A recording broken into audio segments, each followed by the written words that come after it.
இதனால் நாம் தேவனுடைய பிள்ளைகள். நம்முடைய தேவன் சிலுவையிலே நம்முடைய பாவங்களுக்காக பலியானதன் மூலம் நமக்கு நித்திய வாழ்விற்கான வழியை நமக்கு திறந்து கொடுத்திருக்கிறார். அவர் சிலுவையிலே சாத்தானுடைய தலையினை நசுக்கினார். இப்படி சிலுவையிலே தலை நசுக்கப்பட்ட சாத்தான் தனக்கு கொஞ்ச காலமே உண்டு என்பதை அறிந்து கொண்டு அவன் கர்ஜிக்கிற சிங்கம் போல வந்துட்டு இருக்கிறான். நாம என்ன பண்றோம்? அவனை பார்த்து பயப்படுறோம். எதை மறந்துடுறோம்? நம்முடைய தகப்பன் அவனை தலையை சிலுவையிலே நசுக்கினார். நம்ம பயப்படுறோமா இல்லையா? ஒரு பிரச்சனை வந்துட்டு ஒரு பயத்தை சாத்தான் கொண்டு வருதான். இத சற்று விரிவாக காணலாம். ஆதியாகமம் 3ஆம் அதிகாரம் 15ஆம் வசனத்துல கர்த்தர் உலகத்துல பாவம் வந்த பிறகு என்ன சொல்லுவார் தெரியுமா? சர்ப்பத்தை பார்த்து, அதாவது சாத்தானை பார்த்து, ஸ்திரீக்கும் உன் வித்துக்கும் அவள் வித்துக்கும் பகை உண்டாக்குவேன், அவர் உன் தலையை நசுக்குவா. இந்த தலை நசுக்குதுங்க. சிலுவையிலே இயேசு கிறிஸ்து வெற்றி சிறந்த சாத்தானுடைய தலையினை நசுக்கினார். இதே போலதான் தேவனுடைய பிள்ளைகளாக நாம் அந்த அதிகாரத்தினை நாம் பெற்றிருக்கிறோம். ஒவ்வொரு பிரச்சனைகளை சாத்தான் கொண்டு வரும்போது, ஒவ்வொரு பாவத்தை கொண்டு வரும்போது நாம் அதை மேற்கொள்ள வேண்டும். மேற்கொள்ள எப்படி தெரியுமா? அவனுடைய தலையினை நசுக்க வேண்டும்.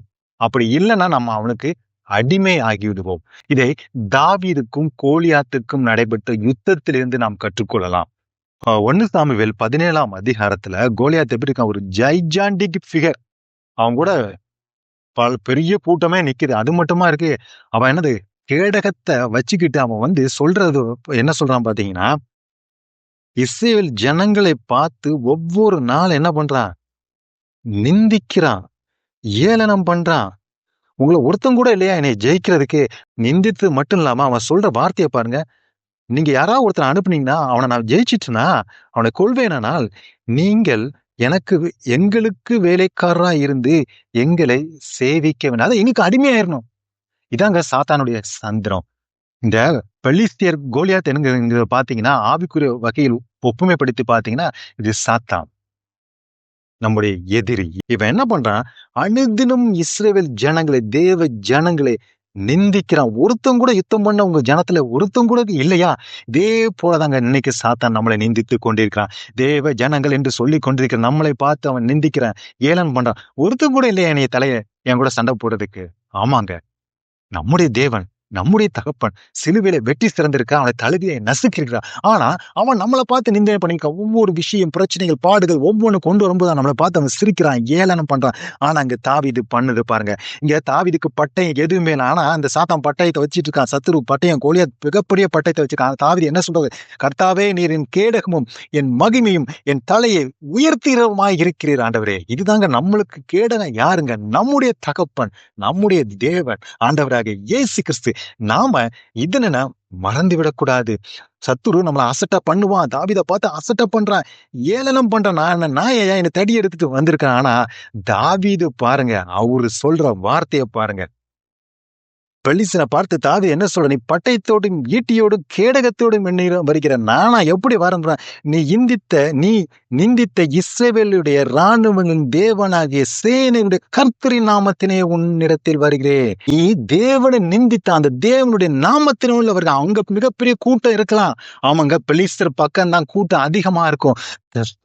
தாவீதை பார்த்தா நம்மளை போல ஒரு ஏளனப்படுகிற ஒரு மனிதனாதாங்க இருப்பான். யாருமே சப்போர்ட் இருக்க மாட்டாங்க. ஆனா யாருடைய சப்போர்ட் இருக்கும்? தேவனுடைய சப்போர்ட் இருக்கும். தேவன் நமக்கு கேடகமாக இருப்பார். ஆனா இந்த சாத்தான் என்ன பண்ணுவான் தெரியுமா? நம்மளை அடிமையாக்க முயல்வான். அப்போ நம்ம மறந்துடக்கூடாது. சாத்தான் யாரை நிந்திக்கிறான்? நம்முடைய தேவனுடைய நாமத்தை நிந்திக்கிறான் என்பதை நாம மறந்து விடக்கூடாது. இங்க தாவீது என்ன பண்றாரு? பெலிஸ்தனுடைய தலையை நசுக்கிறார். அவர் அடிச்ச கூழாங்கல் எங்க போய் படுது? தலையில படுது. அந்த அதிகாரத்தை ஆண்டவர் தாவீது கையில கொடுத்திருக்க, அதே போல நம்முடைய கையிலும் அந்த அதிகாரத்தை கொடுத்திருக்க. அந்த அதிகாரத்தை பெற்றுக்கொண்ட நாம என்ன பண்ணி கொண்டிருக்கிறோம்? ஆண்டவராய் இயேசு கிறிஸ்துவோட வாழ்க்கையை பாருங்க. அவரை சோதிக்கிறதுக்கு சாத்தான் 40 நாள் உபவாசம் இருந்துட்டு ஊழியத்துக்கு வர்றதுக்கு முன்னாடி சோதிக்க போகும்போது அவர் என்ன சொன்னா? சாத்தான், நீர் சாஷ்டாங்கமாய் விழுந்து உலகத்தின் ராஜ்யங்களும் அவள் மகிமை எல்லாவற்றையும் தேவனுடைய ஆண்டவராக இயேசு கிறிஸ்து காமிச்சு என்ன சொல்றான்? நீர் சாஷ்டாங்கமா என் காலில் விழுங்க, எல்லாவற்றையும் உங்களுக்கு தர. ஆமாங்க, சாத்தானுடைய தந்திரம் நம்மளை அடிமையாக்க முயலுவான். இதுதாங்க அவனுடைய தந்திரம். இதேதான் பெலிஸ்தனும் பண்ண தாவீது. நீங்க அடிமை நம்ம ஒரு விஷயம், ஒரு பாவம் பண்ணிட்டு சாத்தான் என்ன பண்ணான் தெரியுமா? அந்த பாவத்திலிருந்து விடாதபடிக்கு, நம்ம விட்டு விடாதபடிக்கு, வெளி வர முடியாதபடி அதை அடிமையாக்க முயல்வான். நம்ம மனதுல தோன்றது என்ன தெரியுமா? அவன் பண்றது நம்மள நிந்திக்கல, நம்ம ஆண்டவராக இயேசு கிறிஸ்து நாமத்தை நிந்திக்கிறான். நமக்கு தேவன் கேடகமா இருக்கலாம், அவன் பக்கத்துல பெலிஸ்தர் பக்கத்துல மிகப்பெரிய கூட்டம் இருக்கலாம், ஆனா அவனுக்கு காலம் மிகவும் சமீபம், அது அவனுக்கு தெரியும். ஆனா நம்மளுக்கு தேவன் கேடகமா இருக்கிறார், பாதுகாப்பா இருக்கிறார், அரணா இருக்கிறார், நம்மளுக்கு ஆயுதமே அவருதானங்க. நம்ம என்ன பண்ணுது? அவருடைய தலையை நசுக்க வேண்டும்.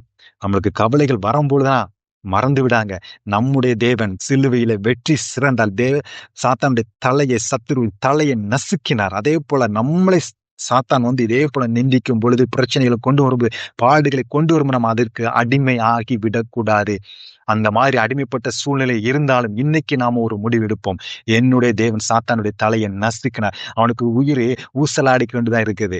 நம்ம என்ன பண்ணணும்? தேவன் என்னோடு இருக்கிற, நாம வெற்றி சிறப்போம். என்னுடைய தேவன் எப்படி சிலுவையில அவனை வெற்றி சிறந்தார், அதே போல அவனை நாமும் தலையை நசுக்கும். பவுல் எபிரேயர் 2:18 என்ன சொல்லியிருப்பாருன்னா, அவர் தாமே சோதிக்கப்பட்டு பாடுபட்டதினால் அவர் சோதிக்கப்படுகிறவருக்கு உதவி செய்ய வல்லவராய் இருக்கிறார். இதுல ரொம்ப கவனிச்சு பார்க்க வேண்டியது, நம்முடைய தகப்பன் சோதிக்கப்பட்டது மட்டுமல்ல, பாடும் பட்டார்.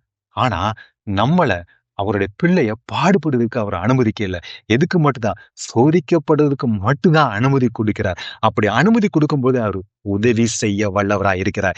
இதே போல பிரச்சனைகள் சாத்தான் நம்மளை அடிமைப்படுத்த முற்படும் போது நம்ம யாரை நோக்கணும்? நம்முடைய தேவனை நோக்கி. ஏன்னா சோதிக்கிறதுக்கு அவர் அனுமதி கொடுக்கிறார், ஆனா அவர் என்ன பண்றாரு? நமக்கு உதவி செய்ய வல்லவராய் இருக்கு. ஆமா, சாத்தானுடைய தலையை நசுக்கிறதுக்கு அவர் நமக்கு உதவி செய்ய வல்லவராய் இருக்கிறார். ஆமென்.